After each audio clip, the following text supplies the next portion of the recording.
रघुकुल रीत यही चली आई, प्राण जाए पर वचन न जाए।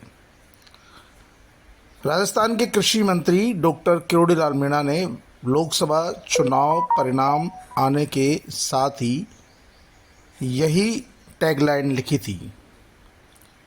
दरअसल डॉक्टर किरोड़ीलाल मीणा ने लोकसभा चुनाव में प्रचार के दौरान सार्वजनिक रूप से मंच से खुला ऐलान किया था कि यदि दौसा, टोंक सवाई माधोपुर, धौलपुर करौली की सीटें बीजेपी नहीं जीती तो वे अपने मंत्री पद से इस्तीफा दे देंगे। दरअसल इन सभी सीटों पर भारतीय जनता पार्टी को हार का सामना करना पड़ा। इसके तुरंत बाद उन्होंने साफ कर दिया कि वो अब पद पर नहीं रहेंगे, लेकिन उनके इस्तीफा देने को लेकर पिछले लंबे समय से असमंजस की स्थिति बनी हुई थी। उन्होंने खुद ने पहले सचिवालय जाना बंद कर दिया, सरकारी सुविधाएं लौटा दी, जो उन्हें कर्मचारी मिले थे वो लौटा दिए। लेकिन जब उनसे पूछा गया कि आपने इस्तीफा दे दिया क्या, तो उन्होंने साफ तौर पर इनकार कर दिया, नहीं, अभी सचिवालय बंद है, जिस दिन सचिवालय खुलेगा तब वे वापस जाकर काम संभालेंगे। उसके बाद विभाग की मीटिंगें भी ली, प्रभारी के तौर पर भी उन्होंने अधिकारियों की मीटिंग ली, सवाई माधोपुर में भी उन्होंने मीटिंग ली, तो और विभागीय अधिकारियों की मीटिंग भी ली। कृषि विभाग के सालों से जो जमे बैठे अधिकारी है उनको लेकर भी उन्होंने कहा कि यहाँ पर बहुत भ्रष्टाचार है, जो दिखता नहीं है लेकिन सबसे ज़्यादा भ्रष्टाचार है, क्योंकि कई अधिकारी यहाँ पे 20-20 साल से अपने पदों पर जमे हुए हैं, लेकिन जैसे ही किसी एक का ट्रांसफ़र करते हैं तो यहाँ पर काफ़ी सारा मामला सामने देखने को मिलता है। दरअसल डॉक्टर किरोड़ीलाल मीणा अपनी आक्रामकता के लिए जाने जाते हैं। जब पार्टी या सरकार में उनकी सुनवाई नहीं होती तो वे पद पर रहना ज़्यादा मुनासिब नहीं समझते हैं। इससे पूर्व में भी, पूर्ववर्ती वसुंधरा सरकार में भी उन्होंने गुर्जर आरक्षण के मुद्दे को लेकर इस्तीफा दे दिया था। जब गहलोत सरकार बनी तो उनकी धर्मपत्नी गोलमा देवी मंत्री बनी थी। उस समय भी जब गहलोत सरकार से किन्हीं मुद्दों को लेकर टकराव हुआ तो उनकी धर्मपत्नी ने मंत्री पद भी छोड़ दिया और डॉक्टर किरोड़ीलाल मीणा विपक्ष के नेता की तरह ही भूमिका निभाते रहे। अब भजनलाल शर्मा मुख्यमंत्री है राजस्थान के,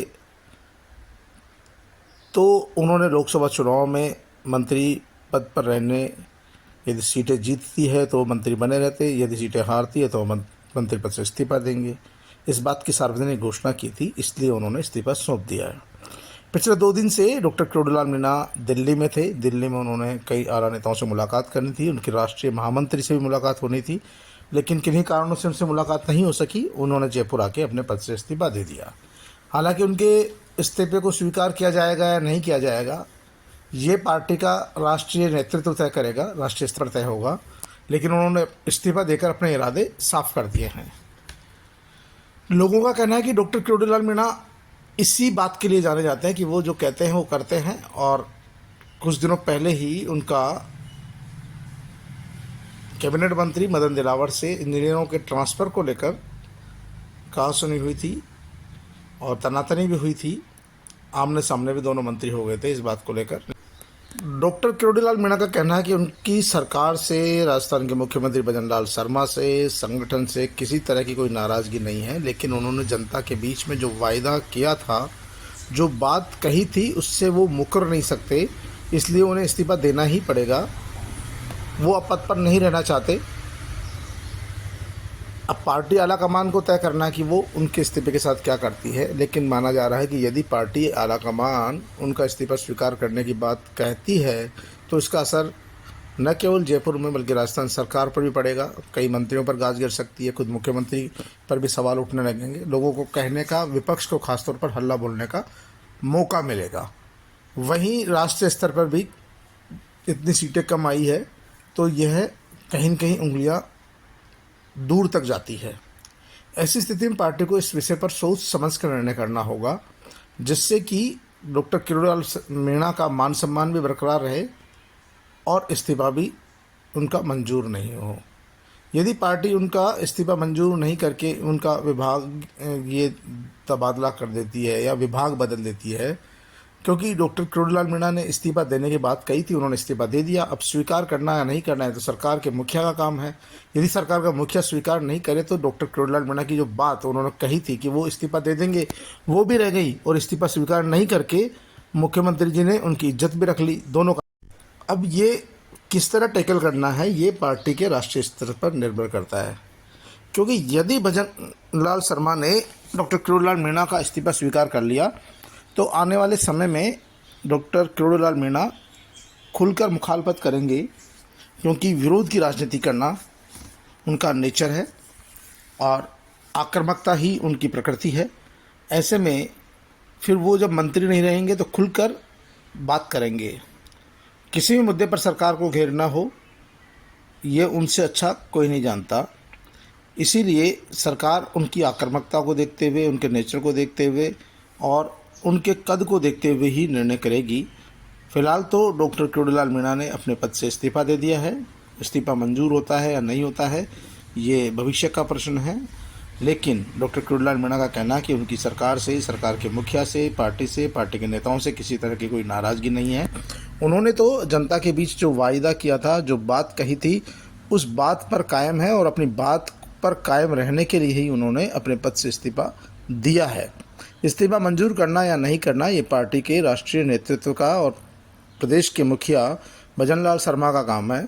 मैंने मेरा काम कर दिया, अब आगे का काम उनके हाथ में है। आपको बता दें कि डॉक्टर किरोड़ीलाल मीणा का इस्तीफा मंजूर करने के साथ ही पार्टी में कई तरह की सवाल उठेंगे, कई तरह की बगावत हो सकती है। और पार्टी अभी उपचुनाव में जा रही है, 5 सीटों पर उपचुनाव होने हैं। उन 5 सीटों पर भी जिम्मेदारी तय होनी है, 5 सीटों पर, क्योंकि पार्टी का प्रयास होगा कि 5 सीटों पर उपचुनाव जीते जाएं, क्योंकि सरकार के 6 महीने हो चुके हैं। ऐसी स्थिति में सरकार की परीक्षा भी होगी और सरकार चाहेगी कि सभी इन 5 सीटों पर भारतीय जनता पार्टी के उम्मीदवार जीत दर्ज करें। ऐसी स्थिति में यदि डॉक्टर किरोड़ीलाल मीणा का इस्तीफा मंजूर कर लिया जाता है तो विपक्ष के पास बड़ा मुद्दा होगा और विपक्ष इस मुद्दे को ऐसे ही नहीं छोड़ेगी। वो इसे पूरे चुनाव में भुनाने की कोशिश करेगी कि पार्टी में देखिए कितना असंतोष है। राजस्थान के जो कदावर नेता हैं, कदावर मंत्री हैं, उनको पार्टी में इस्तीफा देना पड़ा, सरकार में इस्तीफा देना पड़ा, क्योंकि उनकी सुनवाई नहीं हो रही है। और जिस तरह से भी उनके इस्तीफे को वो इस्तेमाल करना चाहेंगे और जनता के बीच लेकर जाएंगे, और जनता जनार्दन जिन 2 सीटें कम से कम उनके इलाके में है, दौसा की सीट पर उपचुनाव होना है और देवली सीट पर उपचुनाव होना है, तो दोनों सीट पर उपचुनाव होना है। दोनों पर ही डॉक्टर किरोड़ीलाल मीणा का अच्छा खासा प्रभाव माना जाता है। ऐसी स्थिति में पार्टी कोई रिस्क नहीं लेना चाहेगी। फिलहाल डॉक्टर किरोड़ीलाल मीणा के इस्तीफे की चर्चाएं जोरों पर, पार्टी के राष्ट्रीय स्तर पर और प्रदेश स्तर के नेता इस पर विचार विमर्श कर रहे हैं। जल्दी ही कोई निर्णय होगा।